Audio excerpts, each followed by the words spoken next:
I would assign assignments to the guys. Like let's take a look at Brett, and we're going to compete.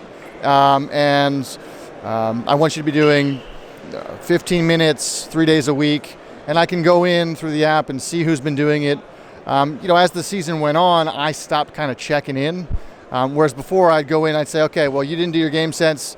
Let's get 15 plate pushes before you join us in practice. Not a big deal, but there's got to be some kind of repercussion if you don't follow through.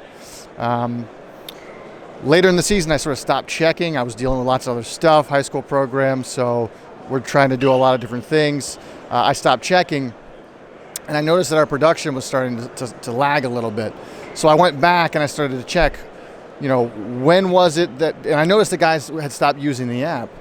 And I thought, okay, is there a correlation between when guys had stopped using and what our production numbers looked like following that time? And there was a really close correlation between the time that the guys stopped using the app and what happened to our production at the plate. It was like a mirror map. It was pretty interesting, and I can trace it back to specific games and specific weeks and what happened in the weeks following that. So that was an interesting thing that we found. Towards the end of the season, I got on them a little bit about, hey, like this, we got to keep doing this stuff. And again, we started to see that those numbers go back up.